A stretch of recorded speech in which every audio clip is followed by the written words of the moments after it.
Hi, folks. Cliff from Talking Pondo here. I want to give you a quick warning about the upcoming episode. We do talk about the movie in quite a bit of detail, plot points, and so on, so there will be spoilers. And just fair warning, there is some adult language every now and then, so I just want to give you a heads up on that. Also, you can watch our latest film trilogy, Writing Frenzy, Revenge of Zoe, and The Love Song of William H. Shaw. Those are available on Amazon Prime, Tubi, Fossum, Hoopla, and Zumo. So get out there and give them a watch. I hope you enjoy the episode. Thanks for listening. I used to be a Leafs fan. They're a miserable team to watch, so I've gotten out of my hockey fandom. But I got to play hockey with Steve Thomas a few years ago, and I'm badgering him with Youngblood questions the whole time because he has one of my favorite shots, which is when Youngblood has made the team and he's in the locker room. There's a hockey player doing leg press, but he's got like his hockey pants on still. Which is just an absurd. You would never work out in hockey gear, and I didn't even know that was him until years after I'd watched this for the first time. Welcome to Season 3 of Talking Pondo. Talking Pondo is a podcast where Cliff and Marty give each other a film to watch and talk about them in detail. Some episodes will include a special guest.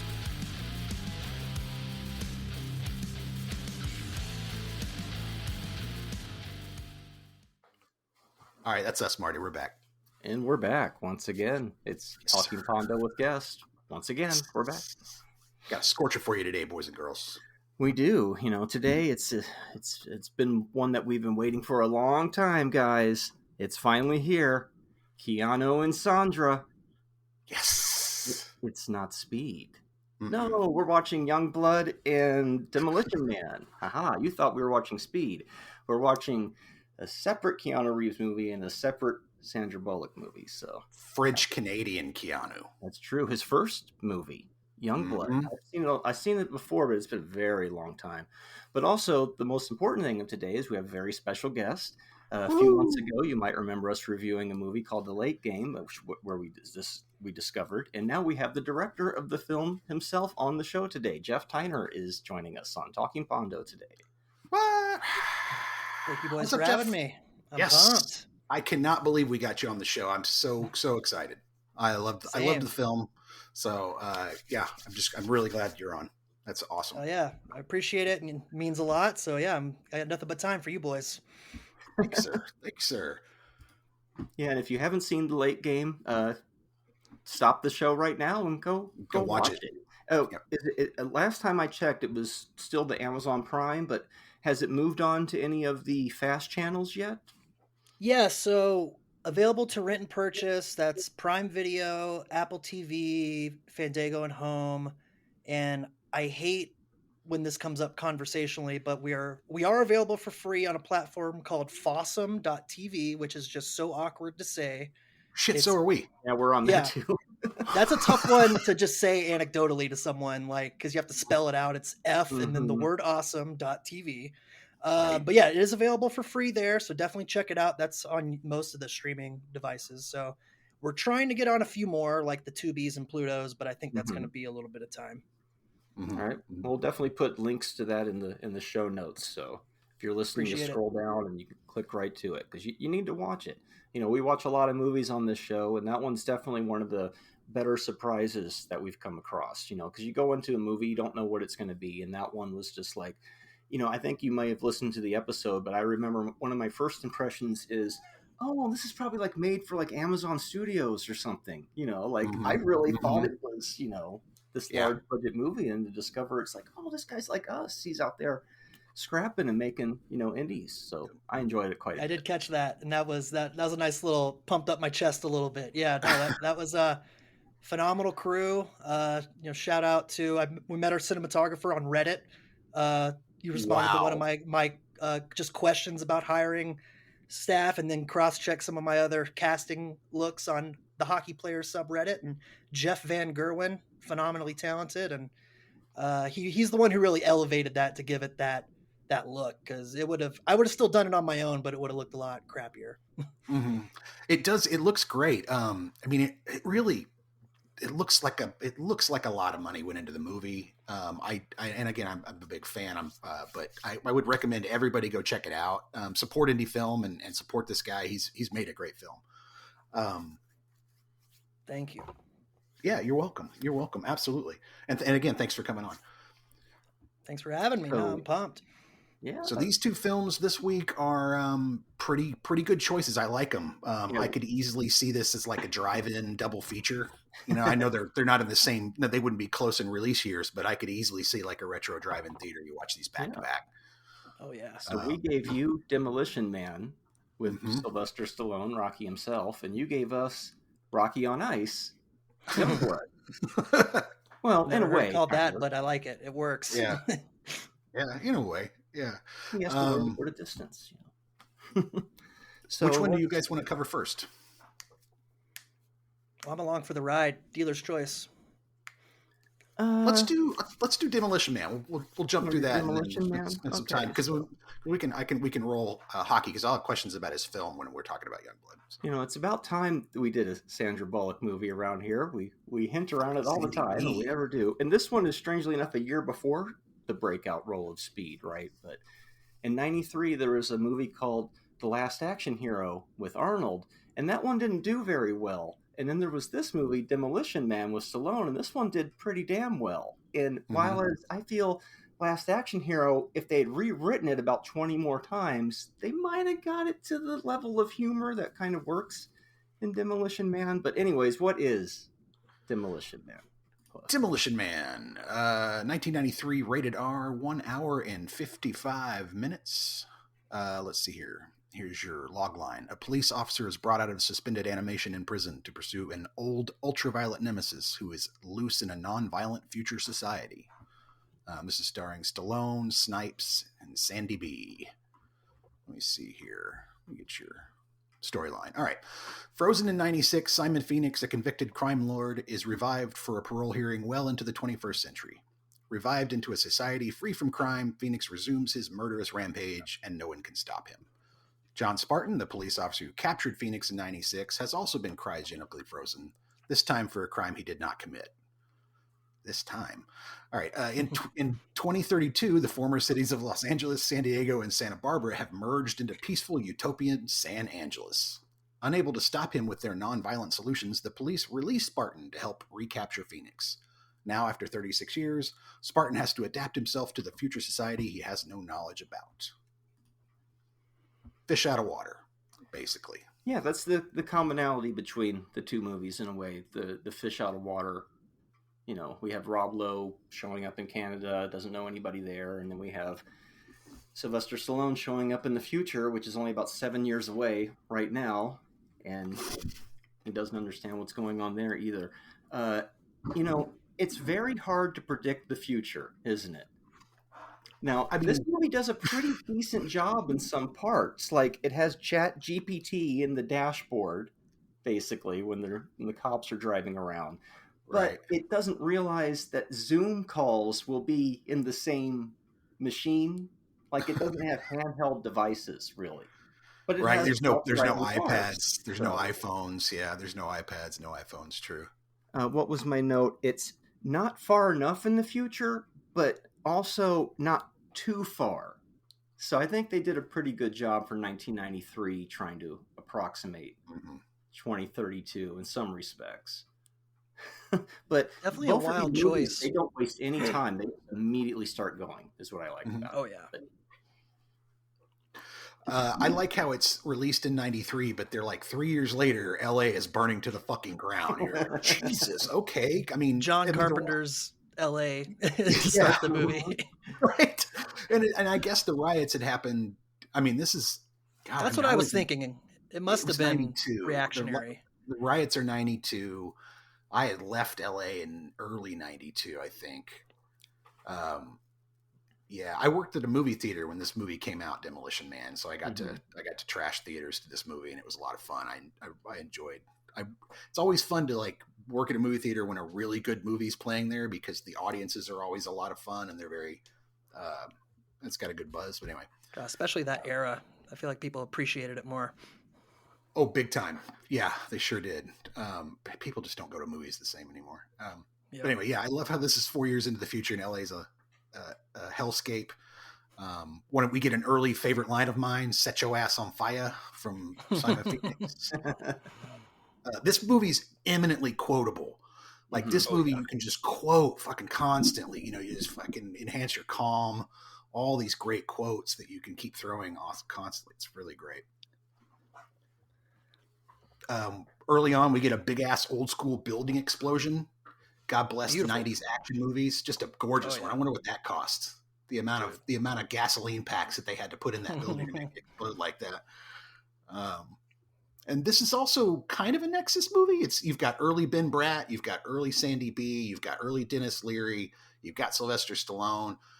This is not early Nigel Hawthorne, but this is a movie that he did so he could get bigger movies, like Madness of King George and other things, because he was shooting for an Oscar and trying to prove he could be that character. But yeah, it's which I love me a Nexus movie. So yeah, you mentioned earlier with Last Action Hero, I didn't realize it was the same year.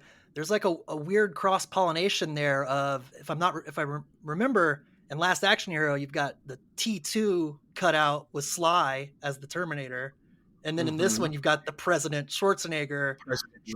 I guess their rivalry's kind of at its peak, so to speak. And they were firing back at each other forth in movies. There were a couple of those. I can't remember the others, but there were definitely a couple of times where they were firing back and forth at each other. Did he get Arnie? Did he get Arnie into the Expendables movies? Yeah, I don't think it was from the. I think it was one of the sequels, though, right? Like I don't think it was from. He wasn't in the first batch of them. That was Bruce Willis. And this is another Rambo shout out in one of his movies, because Tango and Cash being the other, where Rambo is a pussy. I can't remember what Snipe says in this one, but he says something about Rambo. Oh, it's like sorry, Rambo, I have to take your gun, or it was somewhere around that part, right? Something like that. Fun production design too, like at that museum and like the cryo facility. I love that stuff. I do too. I think you nailed it. The production design. One of my favorite things is they went to GM and they said, "Can we borrow your fleet of concept cars?" And GM said, "Sure." And so all those cars are basically just real. That Cadillac, when they get out, you took it from me. Red fucking Cadillac is that's the coolest looking one. Put that into production immediately. I will go and buy one. That's so awesome looking. It's really neat. But you're right. You nailed the production design is really great. It looks really cool. I love how early on they decided, hey, during the title sequence, let's just flip the camera around the frozen ice puck that is Sylvester Stallone. And so they're just artfully kind of avoiding his genitals as they're just giving you different close-ups of body parts. I have a tough admission here. I paused the movie during the title credits and purchased the Arrow Video Blu-ray of Demolition Man because I realized they didn't own it. So I was just like, I was hooked that early. I was like, man, I got to do this. I didn't even realize that there is a copy of that. I'm gonna have to. Okay, Arrow copy. Yeah, definitely. Okay, I love Arrow and Kino Lorber right now are two of my favorites for movie stuff. I'll have a Kino Lorber shout out when we're doing Youngblood too. Right on. Let's see. Here's another early quote. Don't you think? I try not to, but you're young. Do what you want. Think all you want, which is just like, man, this movie's very sly with its subversiveness, which I really, really like. Sly. I like that too. Sly. Yeah. Hey, there you go. It's unintentional, but I'll take it. Yeah. Just as an aside, I remember being at a Planet Hollywood in the late 90s, and they had one of the frozen Stallones up on the ceiling. I've got that note that I was going to ask you guys, how much would you spend for that? Because if I was loaded, that would be in my possession already. The frozen slide disc. That's hilarious. Yep. Wow. I wouldn't mind having like his Balboa robe, the Rocky Balboa, that first one. That's hot. Yeah. Benjamin Bratt is called Alfredo Garcia in this movie. Again, I wrote that name down. Again with the subversiveness. Bring Me the Head of Alfredo Garcia being a classic movie. And then, of course, this movie's really great. What I wouldn't give for some action, followed by Simon Phoenix beating the shit out of everybody and breaking out of prison. The movie knows what it's doing. It's a great action movie. It's beat, pow, go, go, go. It looks good. It's lots of great pleasant to look at, right? Its color palette is nice, and you think it's going to be, Demolition Man, is this going to be grimy, like the Universal Soldier kind of thing? And you're like, no, this is more like this, like, futuristic, everything's all lightly colored, and then here come these crazy people from the past just tearing the shit out of everything. Yeah. There's a really fun matte painting of, I guess it's supposed to be downtown LA. They name drop the street when it's Sandy B in the car. And then there's just like a quick matte painting of just like how futuristic and clean everything looks on like that wide scale. That it's just a couple seconds, but that's fun too.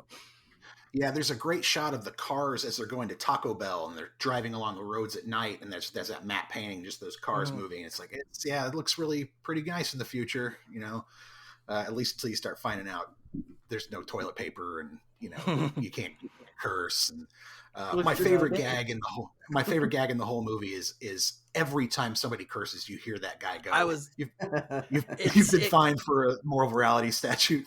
The absolute best ones too are when it's that background noise. It's not full volume, and it's just like they throw it away. It's so good. It gets me every time. Yeah, Simon Phoenix is in the museum just cussing up a storm, and you can just hear and hear that voice for a second. So good. When he curses the machine out so he can get enough paper for toilet paper is brilliant. Yeah. And people, I love the fact that the 3 seashells comes from this, because people still to this day talk about these 3 seashells and debate on how the hell people would use the 3 seashells. Fucking Rob Schneider. He doesn't know how to use the 3 seashells.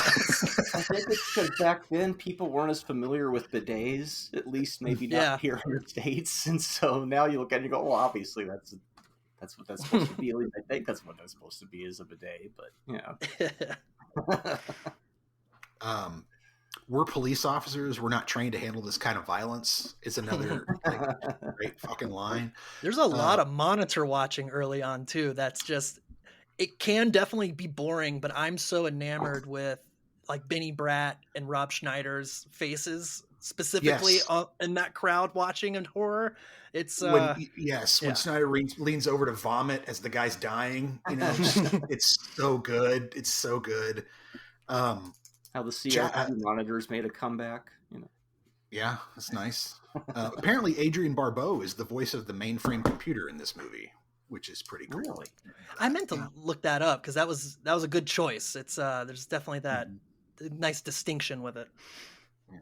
I also found out that in some countries it's Pizza Hut, not Taco Bell. Oh, that's right. Because they have no Taco Bell concept. To plug that Arrow Video Blu-ray, something on the features just says it has like a seamless both versions of Taco Bell and Pizza Hut combined. Now I'm definitely getting it. Yeah. That's awesome. Also, I got to shout out John Spartan, might be my second favorite Sly name next to Marion Cabretti. I'm a big fan of John Spartan. No, Marion Cabretti is definitely the top of all. Yeah, that's the best one for sure. Yeah, John Spartan is good. That is a good one. Apparently Jack Black is in this fucking movie. Right, I saw his name in the credits. Yeah, he's credited as a scrap. Did y'all spot him? I did not. I could not see him. It's when Sly, Benny Bratt, and Sandy go down to the underground, and they're looking around, and then Dennis Leary and the guys draw guns on him. He is one of the guys pointing the gun at Sly. I missed it. To Leary's left, I think. Okay. Yeah. Right on. I was looking hard for him. So every time there was a group shot, I'd pause it to see, and then it's a medium to close up shot of him. Okay. Interesting. I noticed the guys like to wear armor made out of tires. Mm-hmm. It looks like it's more like seeing like a little tread mark down there. I'm like, oh, it's like especially when Benny Bratt's got it, but like never does anything. He's got it for like the last set piece, but he never. There must be some. Apparently, there's a lot of stuff cut from it, which is why I sought that Blu-ray out. There's got to be, because like I have a note in here. It's like Simon Phoenix never actually like goes. You never see him hunt Edgar Friendly, ever. You see him go, I'm going to drop into the sewer and go find him. And then the next scene is he's at the dude's place going, how come fucking blah, blah, blah. And I need extra men. And it's like, well, how do you know you need extra men? Because there was also, a scene where you Jesse went down there Ventura and you got your ass kicked. Jesse Ventura criminally underused here. So he had to have some stuff cut too. Cause absolutely. He's still a name at that point. Mm-hmm. You have to have been I would like to see that. that deleted stuff. Absolutely. I guess because they were already at 2 hours, they figured, they had to snip something. It is a little long. That is my one comment on it, that I'd say you could, if this movie's not really your cup of tea, you'll find it a little long. But if you lean into the comedy of it and go with it, you'll probably enjoy it, right? But because there's all the stuff with apparently there's all the stuff with his daughter that's cut, because with it being cut, you kind of assume that Sandy B is his daughter, just based on the way a movie works, because they left a few of those lines in. God. Well, that changes quite a few of the scenes. Definitely. I like the way they do Simon Phoenix. He's not a dumb criminal, and this guy in a peaceful society walking around is both kind of menacing and kind of hilarious at the same time, because you're like, he's going to hurt somebody, but he also, how he's kind of interacting with everything is kind of fucking funny, where he's just like, where are the goddamn guns, Hal? Shit like this. I think Wesley Snipes is doing the Lord's work on this movie. He's doing a great job. I wrote down that it seems like he should have been also a villain in Batman and Robin. Like, I think like he's also acting in that movie from a vibe standpoint. And I love him, man. I think he's fully bought in. Like, everything he's doing, that it's a fun Sinister. And I just can't stop watching him. Yeah, it's very Hans Gruber in Die Hard or something like that, only with some with more action thrown in. And he's great with the physicality of, like, I've read, I think this might be an IMDb trivia thing, so who knows, but I read that he had to, like, slow down his moves because they were not catching on camera as well. I read the same thing. His athleticism he can do all that shit, man. I'd love to see what could have been in the 90s for him.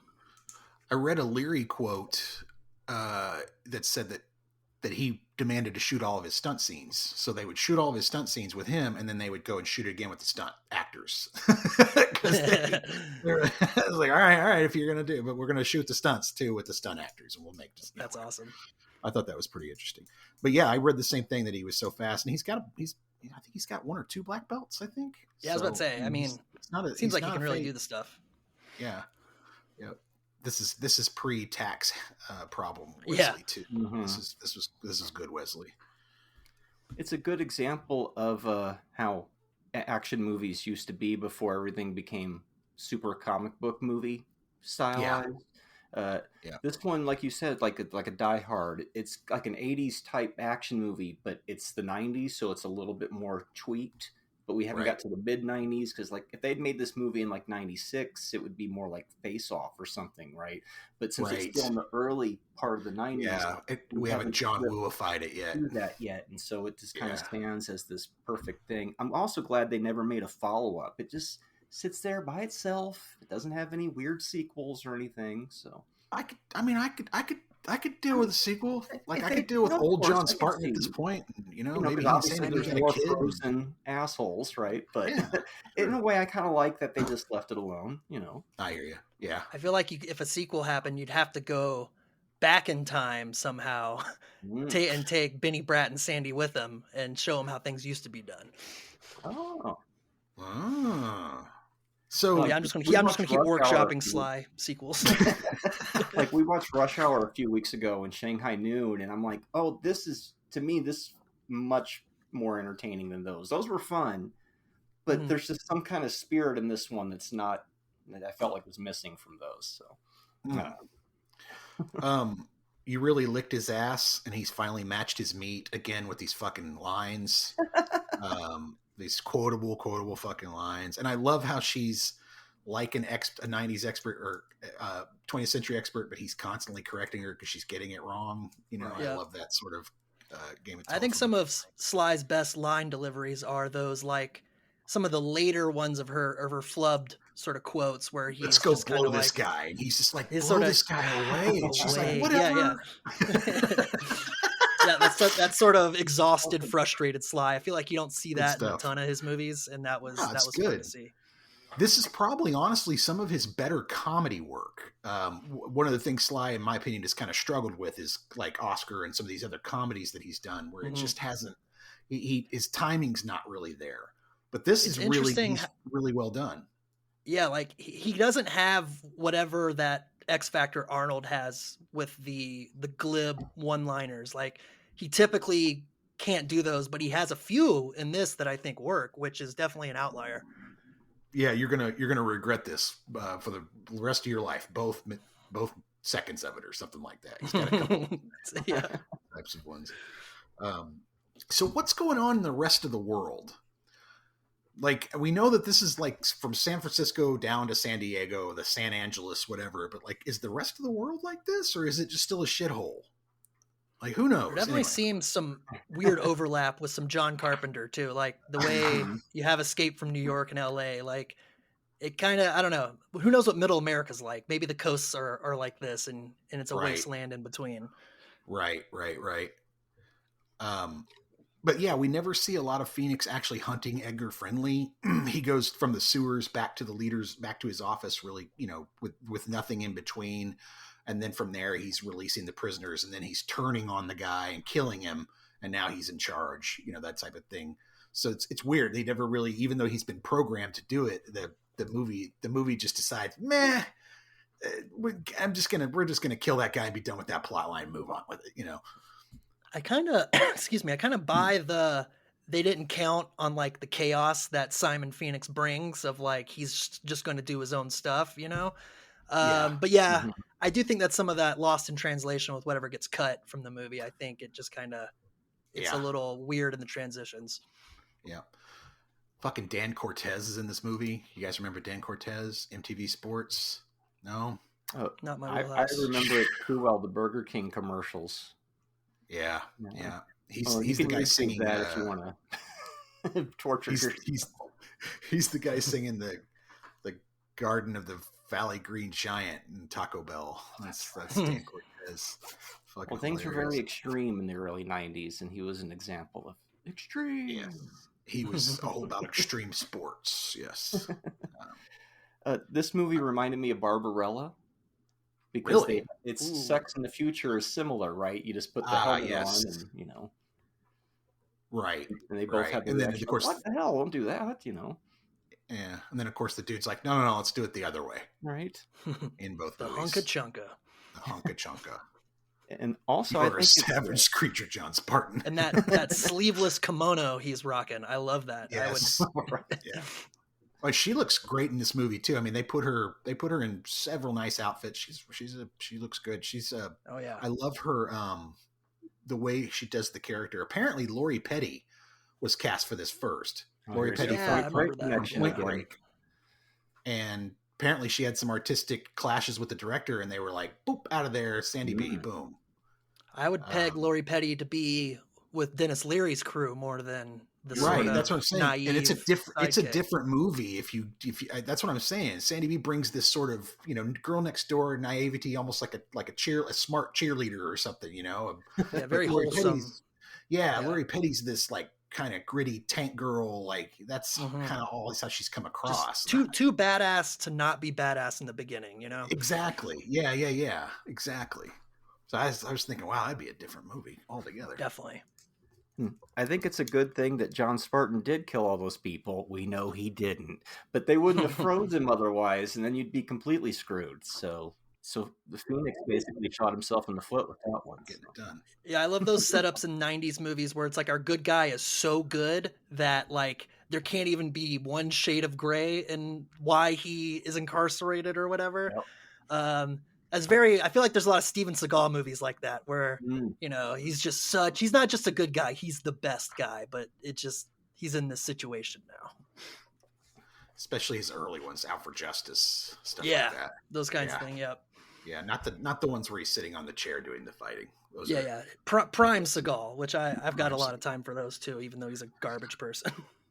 Under Siege is probably one of my favorite action movies of all time. Yeah. I absolutely adore it. It's so good. I think that was one of my choices. No, it was tough for me to whittle it down to 3 choices for you guys, but Under Siege wasn't my original group. Mm-hmm. I had to really parse it down for you guys. Well, we'll have you back on. We'll do Under Siege or something. Yeah. Hell yeah. Let's see. What else? Or you got other notes? I mean, basically, you don't have to, what does it end like with, you don't have to be completely violent again, but don't be completely pacifist also in case violence comes your way. You have to be ready for it. Kind of like in Youngblood. I can shoot really well, but you can't fight for shit. So there's that similarity too. So. This is around the time that Dennis Leary was starting to catch. Oh, true. And, same year as Judgment Night. Yeah, same year as Judgment Night, and he does Judgment the same. Night. Yeah, wow. I think he's miscast in that, but yeah, he does an okay job with it. That's one of the early movies that we did was Judgment Night. I think it's like our second or third episode. But yeah, but he does the same thing in both movies. He plays kind of a tough guy who does these rants. And who has his stand-up as part of the movie. Which is exactly what he does in his stand-up. Is I want to go off on a rant here, and then he goes off on a rant. I think he got much better in his career later on when he did the Fireman Show, Rescue Me, Rescue Me, and some other stuff. He was great in The Ref. He's great in Sandlot too. I mean, it's a small role, but you're right. He doesn't put his shtick into that one. He's pretty earnest in it, and I think he does. He's definitely got the chops for it. I think. Did you catch his headshot in the movie?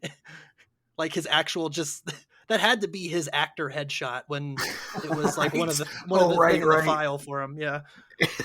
Just get his headshot. We'll put it in there. That's hilarious.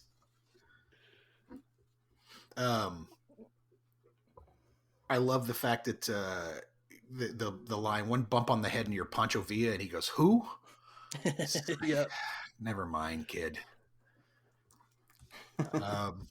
But yeah, I mean, this is one of those eminently rewatchable action movies. It's probably for me it's one of those movies that a lot of people can enjoy because it's not just an action movie. It's got some good comedy thrown in. There's some sci-fi stuff, little bit of a romance angle. It's got a little bit of a subversive kind of message, and Dennis Leary running around talking about freedom and getting fat and eating cheeseburgers and all that shit. And so I mean, I've enjoyed this movie since it came out, honestly, and I watch it, whenever it comes on. Honestly, I don't mind it. It's always one I'll just sit down and watch. So for me, it's about 3.5 stars, I think, actually. Yeah, you're going 3.5. Yeah, I think so. I mean, I was thinking about it. It's like, it's not the director did a great job. Production did a great job. It looks great. It's really well done. Everybody brings it in the movie. And it's just that rewatchability factor has to bring it to 3.5. It's not a 4-star classic, 5-star classic, but it's a eminently rewatchable, enjoyable movie. Mm-hmm. Yeah, I give it a 3.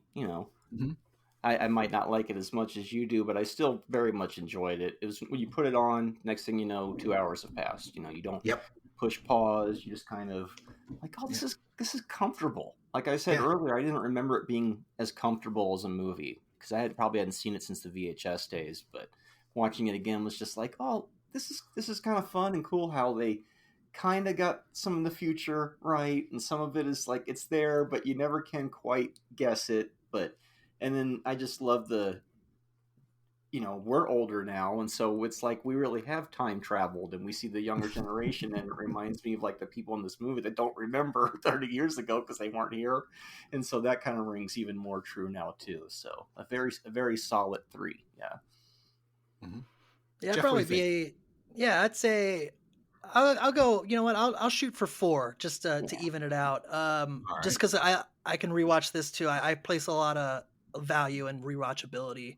And I had this thought when I was watching that, like, I feel like the 5-star version of this is like Paul Verhoeven does this if he hadn't already done Total Recall, just like in terms of Starship Troopers on it. Yeah, it's like it would be a harsher movie. I think what you said earlier about it being kind of comfortable watching, like I like that it's softer on the edges than something like Verhoeven does, but yeah, I'll give it a 4 just because, like, I sent for Sly, man. I love him. You know what year Cliffhanger was? Was it before this? Oh, I think it was right before this. Actually, this is right before Cliffhanger. I think because those late '80s, he was kind of on a dip. Yeah, so I just love that he's still into it, and not just phoning it in. I feel like he really did take a big swing on this, and it's just fun to watch, man. Him and Snipes, I could watch all day. Yeah. Well, there's Cliffhanger. It's on. I looked it up on IMDb. It won't tell me what year it is. Cliffhanger is probably 94. if I had to guess, because I remember, I worked at the movie theater too, and I remember cleaning up after that one. I remember its opening day. Oh God, dude, they're making a remake of it with Really? Lily James and Pierce Brosnan. Are they going to remake On Deadly Ground while they're at it? Because I remember cleaning up after that one too. No. 93 actually, so same year. Okay, same year. Because I remember working in the movie theater. Right? Yeah, that's Rennie Harlan. That's right. Rennie did old Die Hard, and then he did that. Sorry. Well, all right. Don't worry about it, Jeff. I got software to take care of that. Cool. The only other thing I'll say about this movie is I would implore Hollywood to watch this fucking movie. I would implore Hollywood executives to watch this fucking movie and realize that not everything has got to be a massive fucking IP to be a good movie. This was a box office. It opened number one at its weekend, and it did really freaking well. Mm-hmm. It's a classic for a reason. Especially like a cult classic. People who like this movie really like this movie. Period. And Hollywood can appreciate Hollywood that. To fucking take a look at this and take some chances again on some shit. Yeah, and you can still have your Taco Bell commercial in there. Exactly. And you can still get your Taco Bell. And you still tell a good story. Like, I remember thinking, this is going to have Taco Bell through the whole thing, right? And I'm like, they barely even mention it. It's in there a couple times, so it's not like it's not beating you over the head like, I need a burrito right now or something. I sure can use a burrito. Isn't that one of his lines?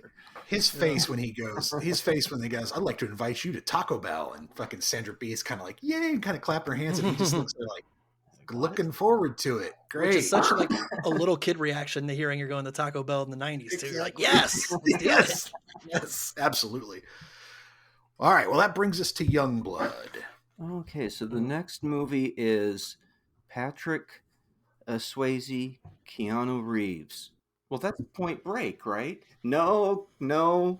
This is the movie they made together before Point Break. This is the prequel where Johnny Utah goes undercover as a French-Canadian hockey player. What is Youngblood?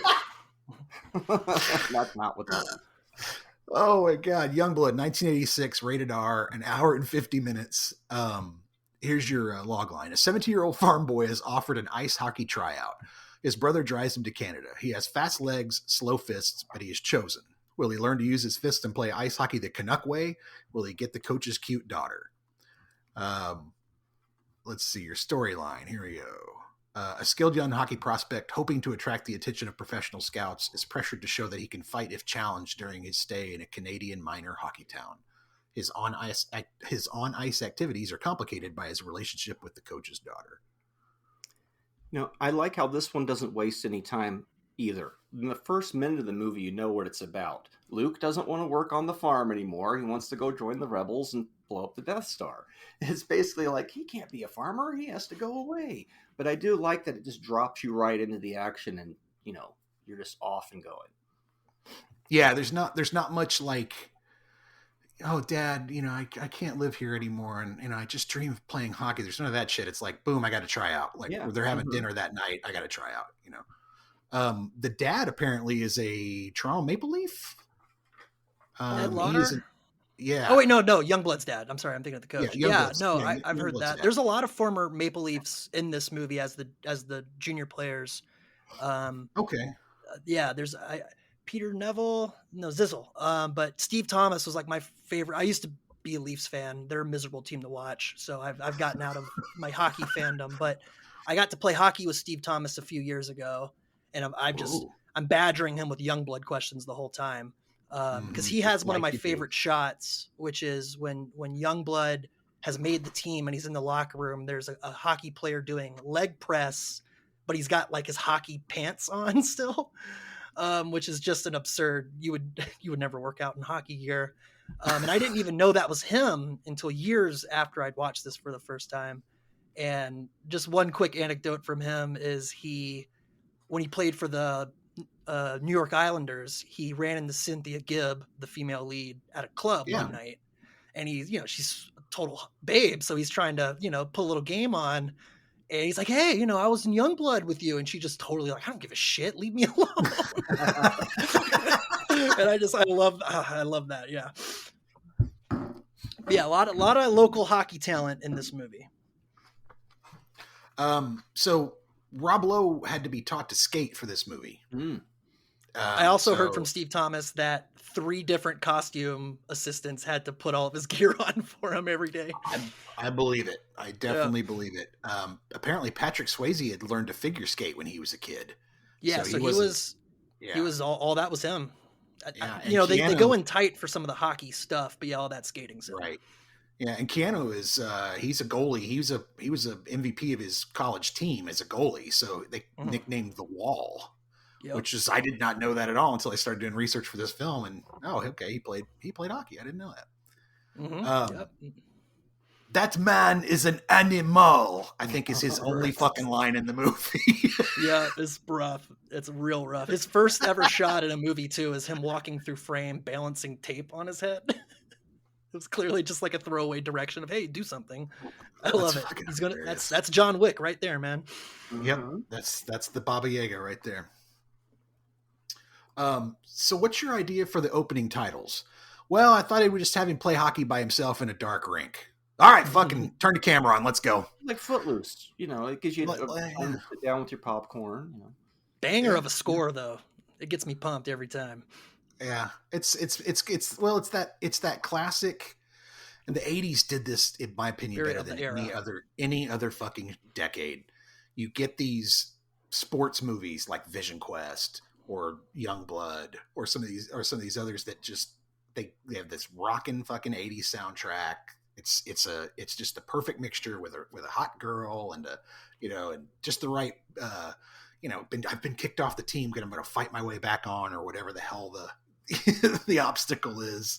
The 80s just did it better than I think any other genre. It also my favorite sports movie of all is Unnecessary Roughness, and that's from the 80s. So yeah. Scott Bakula, right?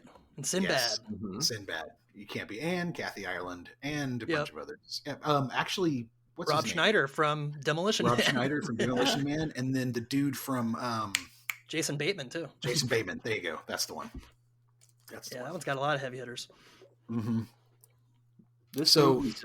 Go ahead. No, please go ahead. This movie's director of photography is Mark Irwin.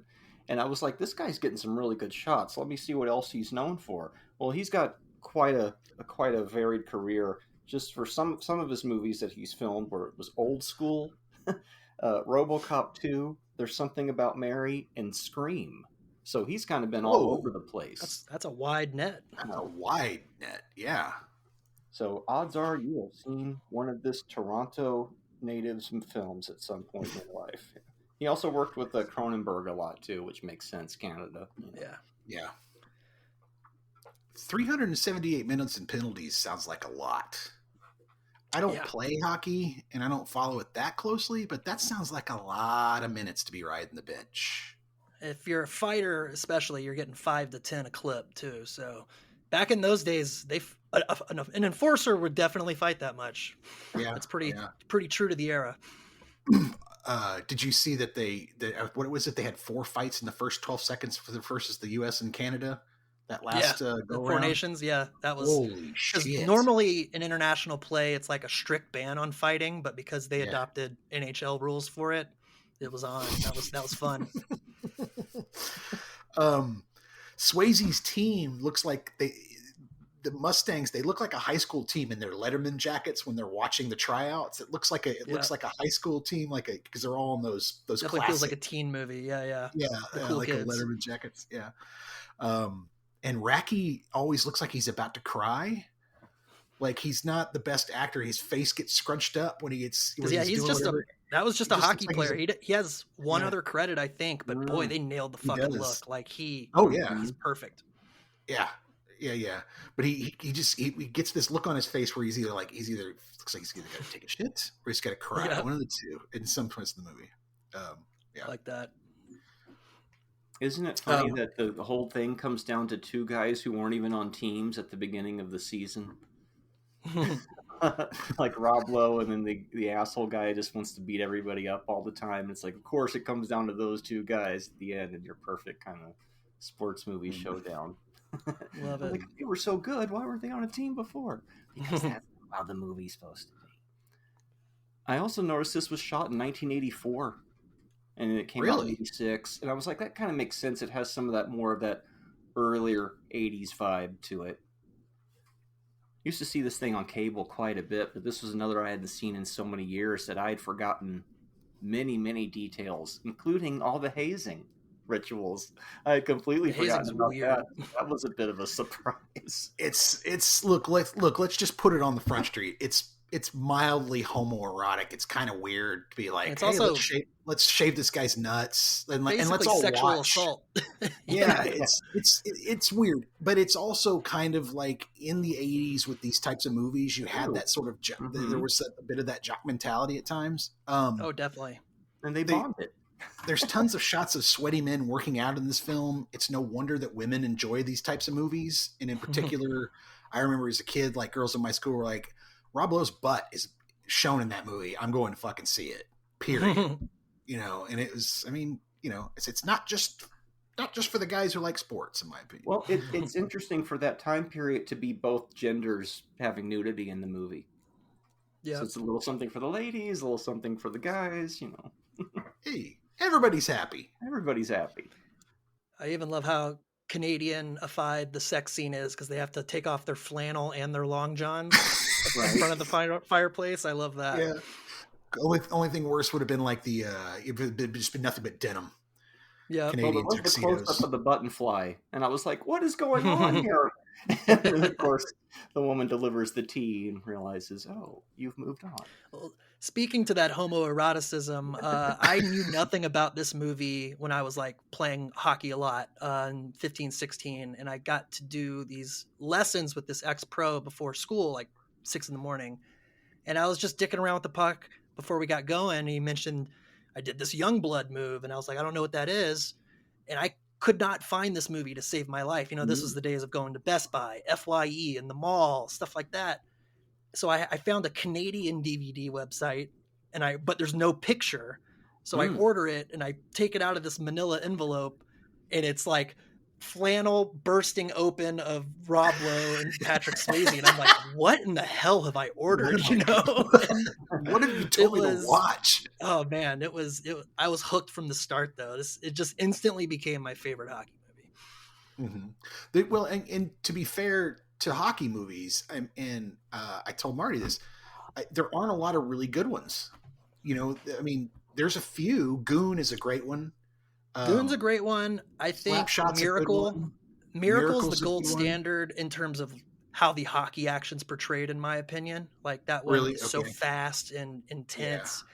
Slapshot's the original, and it's so good. For a comedy hockey, I think that one's just top tier. I think it's really good. Mm-hmm. And even for that era, the way it's shot, it's really impressive because that was a much slower, sloppier game in the 70s, and I think it's really well shot. That's Walter Hill, right? Or is that Walter Hill? Or George Roy? The guy who did Cool Hand Luke. Yeah. That rings a bell. Yeah.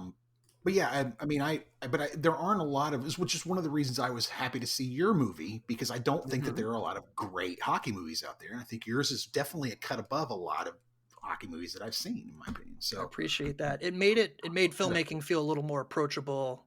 Just with I was like, well, worst case scenario, we're in the top 10 of all hockey movies because there's just not that many, right? So that was a kind of encouraging place to start. Yeah, that's good. That's hilarious. Thank God there's still a sport for middle-aged white boys, right? Middle-sized white boys. Middle-sized white boys, yep. Yeah. There's at one point he just pulls that whole top dental fixture out of his mouth and sticks it in that girl's drink, and I'm just like, man, I know I know hockey players have bad teeth, but dude, gross. Like, oh, yeah. And she's laughing about it anyway. So right, they're so pumped to have that, to be part of that disgusting thing. That's like the best night of their lives. Yeah, absolutely. I love how they're just throwing the shots over their shoulder, and Rob Lowe's getting more and more drunk, not realizing, because they're just fucking with him, so he won't play well the next day. Dude, I was watching. I don't know if y'all have ever seen that Rob Lowe game show, The Floor, where it's like a couple episodes. It's so dumb, but actually, what's awesome right now is what's his name from Clerks? Brian O'Halloran, is that his name? Yeah, I heard he's doing well on that. He's like leading the show right now. It's awesome. But one of them was sports movies or something, and Rob Lowe is right there, and the picture for Youngblood with him comes on, and they kept hitting pass, and he's just like, what the hell? That's hilarious, man. Yeah. Wow. There's a guy at my work, he's 27. The other day I said, Val Kilmer's dead. He goes, who's Val Kilmer? And I said, he was in Top Gun. He goes, I haven't seen Top Gun. I was like, how do you walk around the planet admitting shit like that? Like, come on. Tragic. Anyway. Yeah. Dear Diary, it's day 1 and the coach is on my ass. I thought I'd make some new friends, but it turns out they're big jerks who shave my balls. Anyways, I'm off to stalk the coach's daughter and buy some pornography. Love Youngblood. I love this fucking movie. Like, it's just so all over the place. It's so much fun. I would love a cut of that around town scene where he's essentially stalking her with just like the Friday the 13th or no, the Halloween score just playing behind. Like, oh my God. It's so good. Luckily, it's not stalking because she finds it cute. Yep. Those are the days. I'm getting in trouble for dating you, so I might as well date you. Yeah, and that's here's the other thing I love about the 80s, especially 80s movies back then, where they just like at one point they go on this date and then they're back at his room and time to fuck. Like, I mean, there's just it's like there's no like lead into it. They don't start making out. There's no trigger to it. It's just like throw the thing on the bed and let's get our clothes off. It's just like just like Demolition Man, kind of. Just weird. Without the headpiece. He's just as fast. Yeah. And she can complain about her life all she wants, about not living in New York, but she gets to drive the fucking Zamboni. And so she needs to shut up a little bit. You know, you need to just realize that you have a special thing that you do, you know? And also I swear they have special lighting in this movie just for Rob Lowe. In particular, like when they put him in certain like kind of like hero shots, they light him different than the rest of the people in the movie, you know. A lot of haze out there too. Oh, thank you. I was looking up. Why is there so much? I was going to ask you, is there normally that much fog on the fucking ice? So a little behind the scenes with the late game, and it worked in our favor, is a big problem with hockey rinks in the Southeast is because of all the humidity is like the compressors that deal with the humidity. They work really hard, and ours broke like a few days in the shooting. So the rink is just flooded with fog. You know, there's condensation all over the glass, and it actually helped minimize reflections, which was a good thing. But it gave us an unintentional Youngblood look that was minimalized in the color stage. You're like totally fine with that, where you're like, looks like Youngblood. I'm fucking fine with it. Our colorist Bradley Greer's worked on a million huge movies, and like we were lucky to have him. He's based out of New Orleans, so he helped minimize it to help it match the stuff before the compressors broke. But we did joke around. We had some Youngblood action going out there for a little bit. There's a lot of haze. It definitely feels a little of the time as much as anything, I feel like. Okay, because I'm just like, I've seen, you know, I don't follow hockey religiously, but I've watched it, you know, over the years. I've just never seen a rink that much haze. Only when something breaks is it going to be that. And I don't think that's as much of a problem in Canada in the winter, you know. But I was very glad that. And obviously this movie was made years before $1 Million Baby, but I'm glad that it didn't turn into that. Because when I saw Patrick Swayze hit his head, I'm like, oh no, he's not going to be Hilary Swank, right? Where he's paralyzed and the movie just gets really depressing. So thankfully they didn't do that. Man, even in the 80s. I keep playing. Like, Rob Lowe comes in and whispers Magushla and then goes out and beats the shit out of the dude. Yeah, that was just assault. Like even in the 80s, I don't think that would fly, and it was a much rougher game back then. But that's ridiculous. I love how inept and blind the referee is in the movie too. Hannah, he's just he should. I have a ref in beer league. I have a ref in beer league who is older than him and doesn't even look like he knows what planet he's on. So like it's there's a little bit of reality in there. That's hilarious. I like that Keanu has the superior goalie mask throughout the movie. He should. The one with the another anecdote I have with someone from the cast is the Bombers goalie, which I think is the coolest mask in the movie. The skull, end with like the skull was pretty good. Yeah. So I used to have a jersey tee that was Sutton, Swayze's character, and I'm at the NHL draft in 2009. That's Montreal. And I get stopped by a guy when I'm just like on the concourse, and he's like, "Hey, that's a cool shirt. You know, I was in that movie." And I'm just like, "Oh, who are you?" And he mentions that he was that goalie, and it looked like the guy. You know, like I went back and watched it, and I was like, "Fuck, I think that was the guy." And it was kind of a bang bang moment, but I asked if he got to keep the mask, and he said no. But that's just speaking to the mask, that's my favorite one in there. I think it's fucking dope. That's awesome. Yeah, no, I agree. It's a good mask. I just like those stitches. I don't know. Yeah, stitches are cool too. Yeah, Keanu's it's a different cut of mask than the other one too. Like it's an older version, older school style. Yeah, yeah, yeah. It like I said, it feels like you got about the same level of Youngblood hockey in your movie.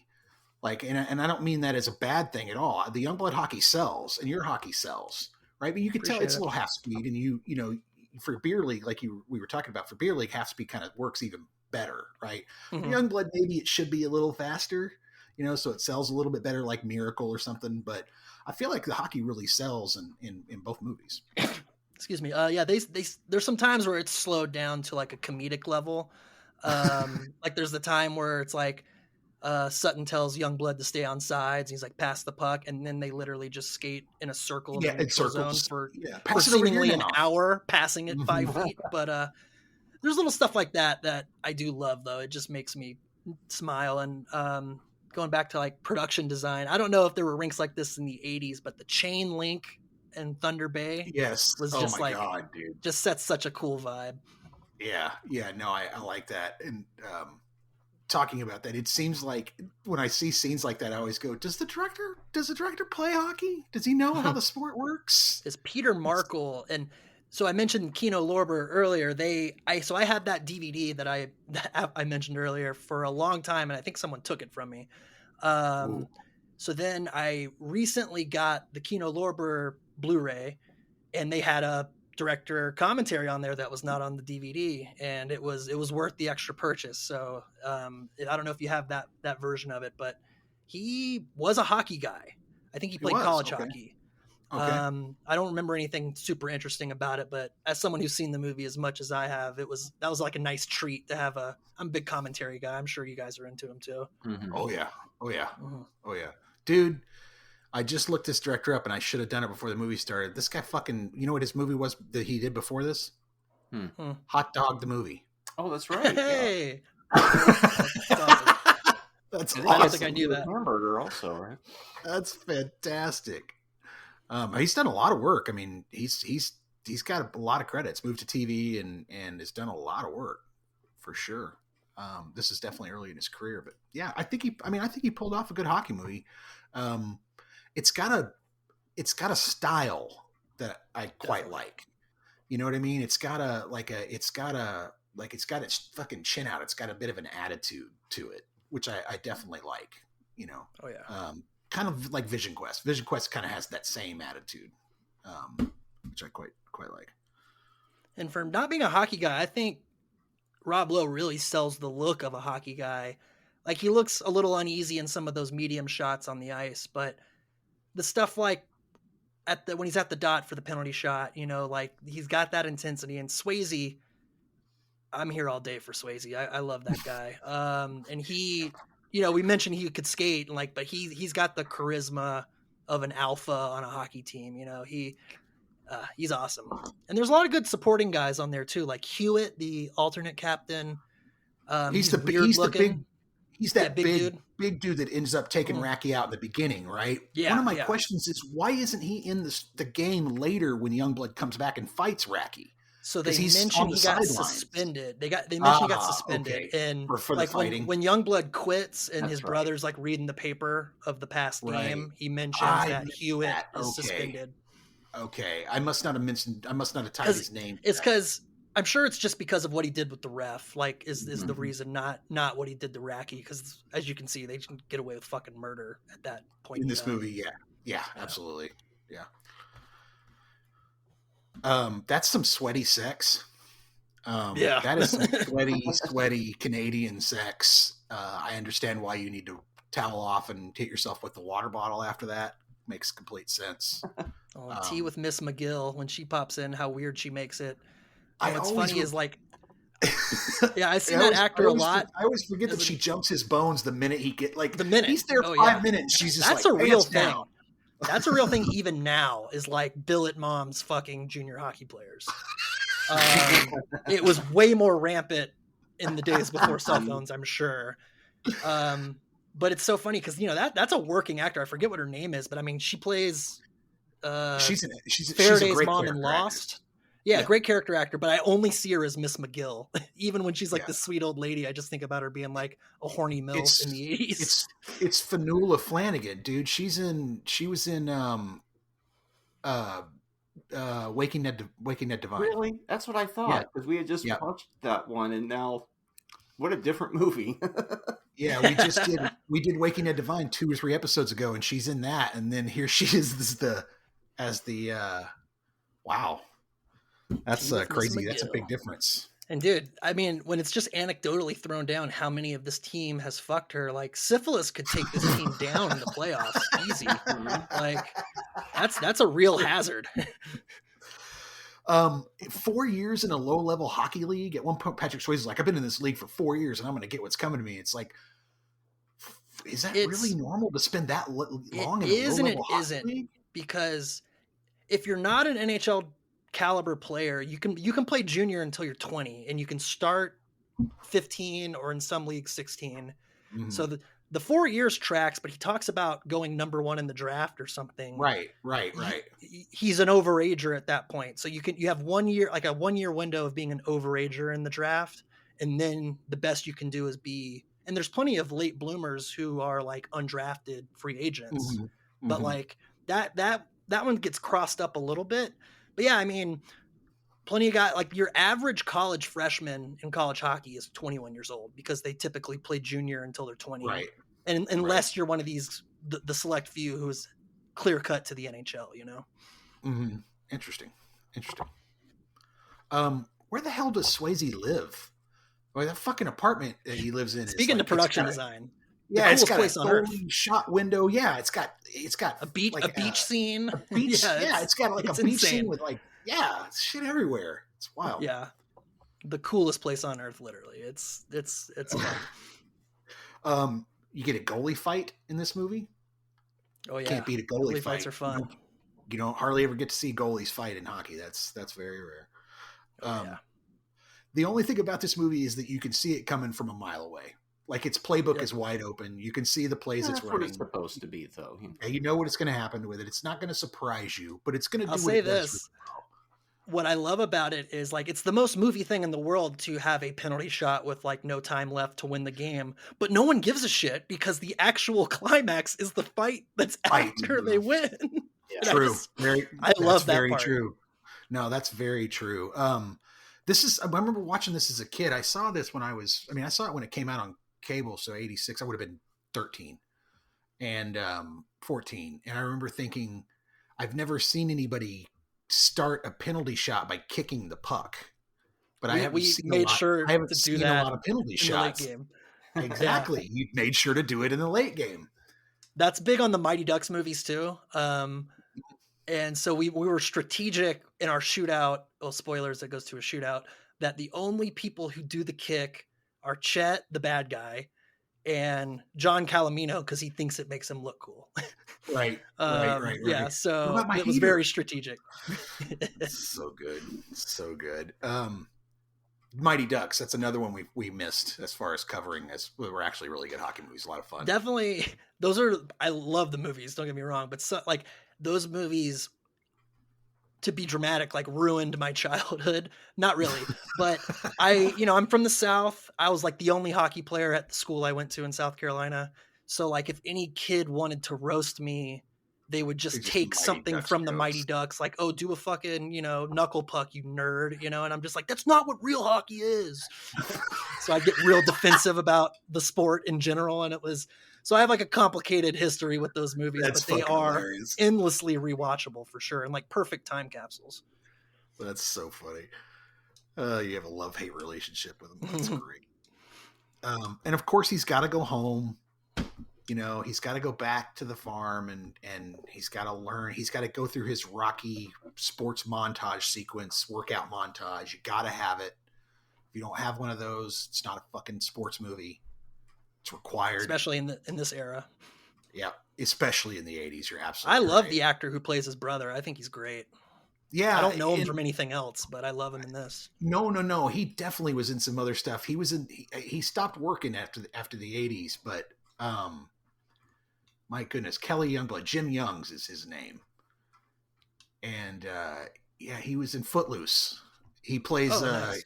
He plays the bad guy in Footloose. He plays Laurie Singer's boyfriend in Footloose. That's where I keep seeing these. I'll have to dust that off again. It's been a Laurie while. Singer, not Laurie Petty. Laurie, yeah, not Laurie Petty, Laurie Singer. Two different things. Let's see. Yeah, I'm gonna go home, ride the tractor, have my brother teach me how to fight, and practice in my private rink. Yeah. And then I'm gonna go back and kick Racky's ass. Period. And kiss the girl. And we find out that dad was good too. Yeah. Yeah. Oh yeah, the fight with the dads. I really like that because here's the thing. And I caught this when the dad comes in and he's skating around Rob Lowe. It's like there's a real fucking hockey player, right? Yeah. That guy knows how to fucking skate. Like he's skating backwards on one foot. His balance looks great. He's crouched in his stance. He looks like he's got a little swag to his movement. He's got a little swagger to his. He's not stiff. He's very. No, smooth. It seems very natural, very smooth. Like he's been doing it for a long, long time. And so I like right away. So that's when I looked him up and I was like, oh, yep, professional hockey player. Okay, that makes sense. And then, of course, the big fight. We have the stick battle. Is there another hockey movie where there's a big stick battle? Slapshot is real big on the stick battle. Yeah, and that's before my time, but I can't believe, like, I've only ever seen it in the movies. So it's like I've never done my own research to see if they actually fought that way. Because, man, wood stick, all the sticks are composite these days, so they're way lighter. Getting slashed with a wood stick fucking hurts. So if you took one of those to the head, you would die. Like, I can't imagine that was rampant back then. But maybe it was. I don't know. Maybe it was just like a recreation junior league type shit. Maybe more for the wilder, lower levels or something. Yeah, I don't know. It's nuts, though. Or just, I don't know. It's weird, but it is fun to watch. Very much. Very much so. Overall, like I said, I really enjoy this movie. It's not one I watch a ton, but when it comes on or when I watch it, I always enjoy it. I always think it's kind of fun. I love, like we talked about, the latent kind of homoeroticness, and I feel like it offsets it by being like, here's your got to offset that by showing him punching this guy out and having a lot of sex. And that way it's perfectly balanced. It's not gay because he fights and gets the girl. So don't worry. Exactly. Don't worry, 1986 audiences. It's okay. Yes. Don't worry, guys. It's fine to sit next to your girl. You won't have to be uncomfortable.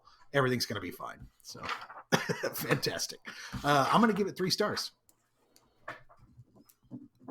Yeah, that's what I'm giving it as well. It's also a very solid 3.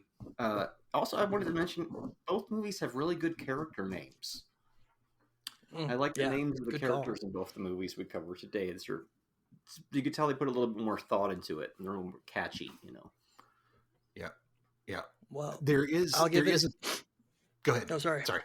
No, I'll say I'll give it a very subjective 5 stars because it means too much to me to not give it anything else. I'd give it 10 if I could. For me, like nostalgia wise, it's a 4.5.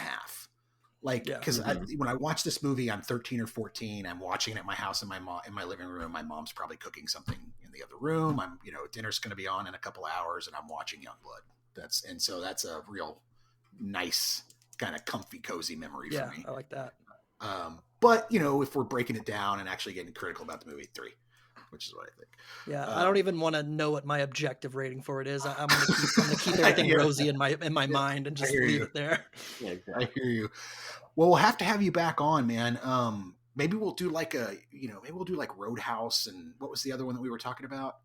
Under Siege. Under Siege. Like do an action double feature with Swayze and freaking. I'm game. Anytime. Awesome. We'll do that. That might be fun. Yeah, this was a blast, though. I mean, two very fun ones, and like I said, Youngblood is a very easy way into my heart. So I'm glad I could spread a little joy with it. Yeah, that's a good one, and it's about time. Like we've been dilly dallying around outside of the '80s for a while, but covering these types of films. It's about time we started covering them. Real Genius and some of these other classic 80s films that are out there. Such a fun decade of just big swings, good or bad. They're big swings. Yep. Yeah. And the 90s followed up with some great stuff too. And then and I don't know what happened in the last 10 or 15 years, but it's weirdly started to kind of cool off. And like I said, it's all about big IP and big movies, and Hollywood seems scared to put money into things, you know? Yeah. It is kind of like a weird balance of all this weird big stuff and not a lot of money going around, but just, I don't know how much financial success it leads to, but there are a lot of platforms for indie guys, you know? So there is a way to get your stuff out there, but it's tough to get that big share of viewers for sure. Yep. You got anything you want to plug? Well, we talked about it earlier, but yeah, just the late game, you know, I really appreciate all the kind words y'all have had about it. Like I said, Prime Video, Apple TV, Fandango at home, but free on Fossum.tv, and another one that Geoffrey M. Zucker will be mad I can't think of right now. That's free. But yeah, if you search for it, you can find it. And we will be at Geek Fest West somewhere in Washington State. But if you go to Geek Fest, if you just Google that, you can find it. That'll be in July, like July 18th. That's going to be an in-person screening at a big theater. That seems really cool. Seems like a really fun event. So that's Geek Fest West. Google that. You can figure it out. I should have been more prepared there. This episode should be out just before then, I think, because we tend to record 3 to 4 months ahead of time. But so that should time out just right. Just about right. Yep. Well, right on. Well, Jeff, thanks so much for coming on the show. Again, we really loved your movie. Get out there, see Jeff's movie. It's great. Rent it. Watch it on Fossum. Fossum's a free app. All you got to do is download it and install it on whatever smart TV or device that you have, and then just go find his movie and watch it. So we appreciate it, boys. Yeah. All right, let's get out of here. You guys have a good one. That man is a fucking animal.